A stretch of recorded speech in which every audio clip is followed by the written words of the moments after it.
I am going to do no sort of prelude to this other than to say I'm aware, or you should be aware, that it is a little bit rough.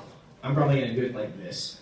This is a little rough, and roughness for a story like this isn't as much in the prose, so the prose is a little bit rough. It's more in the fact that I'm probably over-describing the world and over-describing the situation and the magic because I'm trying to get a handle on it myself narratively. And as I revise, I will then find what is too much and what is not. So you may get a little bit too much of that. I'm not sure.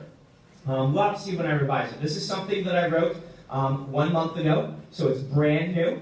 After I finished Firefight, I took a break and wrote a few pages of this. It's not done, but it's something that had been bouncing around in my head long enough that I felt I needed to get it out. It is probably going to be a novella. It is in the Cosmere.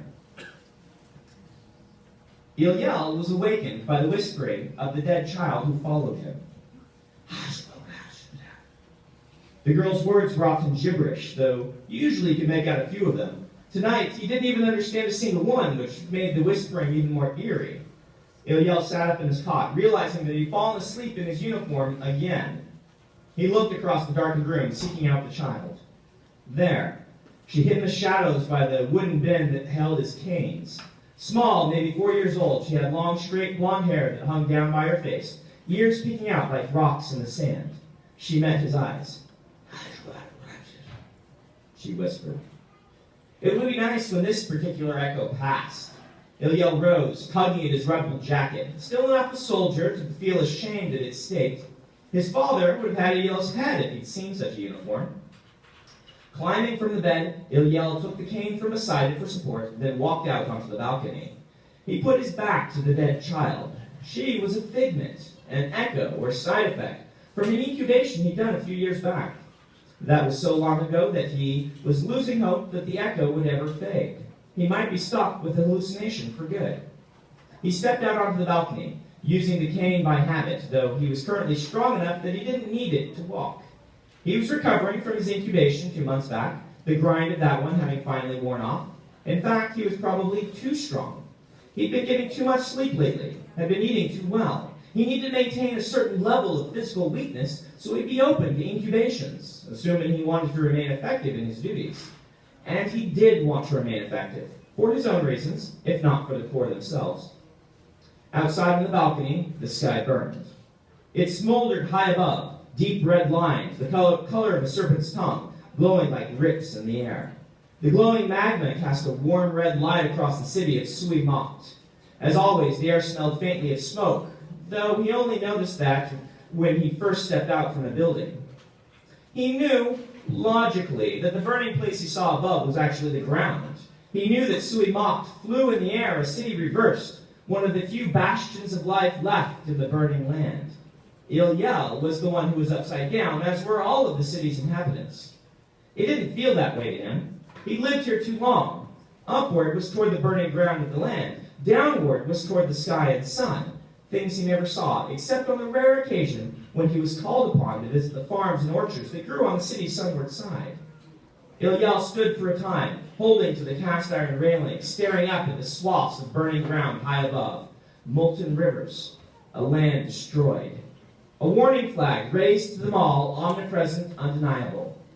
The city itself slept beneath that scarlet glare, bathed in red. The girl said from behind. She crawled up to the balcony doorway and now crouched there, looking up at the air. Iliel glanced at her. Karin's gaze, you're a creepy one, he whispered. What must I do to be rid of you? He tapped his finger on the railing, then strode back into his quarters, splashed some water on his face, and checked the sword blade of his walking cane. Seconds later, he was out the door. 2. The offices of the Corps didn't look like a police station should. A police station was supposed to be a box-like thing, stable and functional, designed to indicate to all who visited that this was not a place where nonsense was permitted. Those ornamented columns etched with the silver serpents of Mok Delor, those golden doors, those soldiers with ridiculous feathered helms, those were not the symbols of efficient law-keeping, quite the opposite. Iliel walked up the steps and past the guards, who were at least armed with functional halberds and 2 flintlock pistols at the belts. They saluted him by lifting fists to their sides. As an incubator, he outranked everyone in this building except the ones who actually mattered. Ilya felt a moment of lightheadedness at the top of the steps and was forced to stop, gripping the railing and leaning on his cane. So he wasn't completely well. Good. Neither guard stepped to help him. Weakness was expected of incubators, one of the marks of their station, and being near them at the wrong time could be dangerous. One needed only look upward at the burning land to be reminded of how dangerous.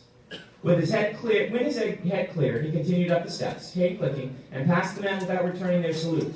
He stopped just inside the building, however, coming alert. Motion. Lesser watchmen calling to one another in the large room, aides carrying stacks of paper, red eyes and yawns accompanied both groups. Many of these people had been called up unexpectedly despite the early hour. Ilya? A woman rushed up to him through the bustle.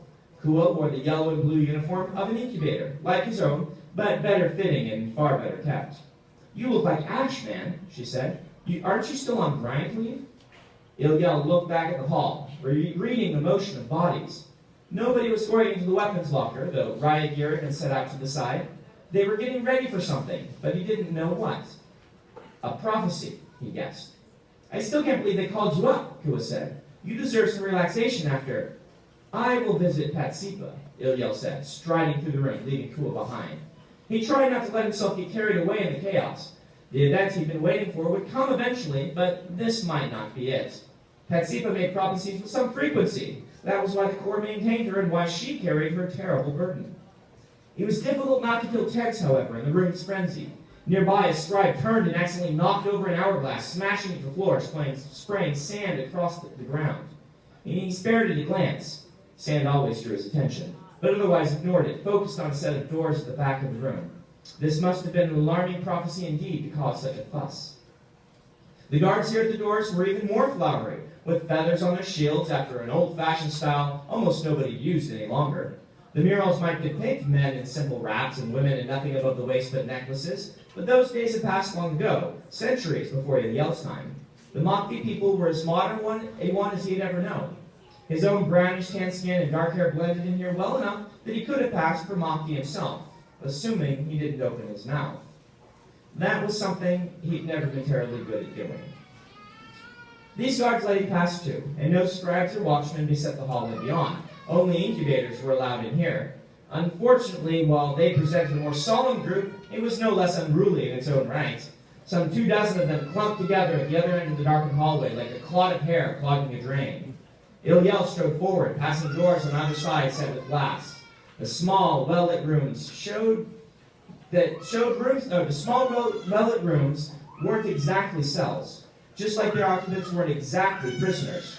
They just couldn't leave.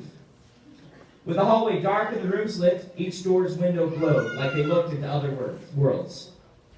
Other worlds inhabited by the sick. It was hard to think of it that way anymore, after so long in this land. The people in those rooms weren't simply ill, they were lay incubators.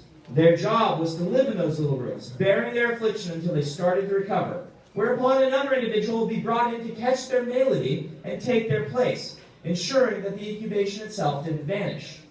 It was good money, assuming you didn't mind the discomfort, which could range from the sniffles to deadly fevers, depending on the incubation you agreed to receive. And of course, there were other benefits. In one room he passed, the occupant, a young man, hovered in the air reading a book. In another, an elderly woman tapped on a cup, idly changing the color of the liquid inside with each tap. And so he mocked. Indeed, upon this entire severe land, every disease also granted a special capacity. The ability lasted as long as the ailment did. Many of these blessings were minor, while others were grand. Some very, very few were quite dangerous. Hence the existence of the incubators and the Corps itself.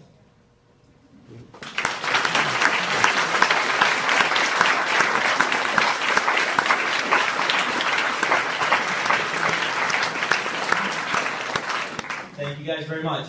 So if you can't tell, that's my story that I've been planning for a while about a world where diseases grant powers. As long as you have the disease, you catch the common cold, you can fly for a while, and then you get over it and you can't anymore. We are going to go to the signing now. I'm going to head up here. They're going to direct you how to go. Thank you guys very much, and I look forward to chatting with you.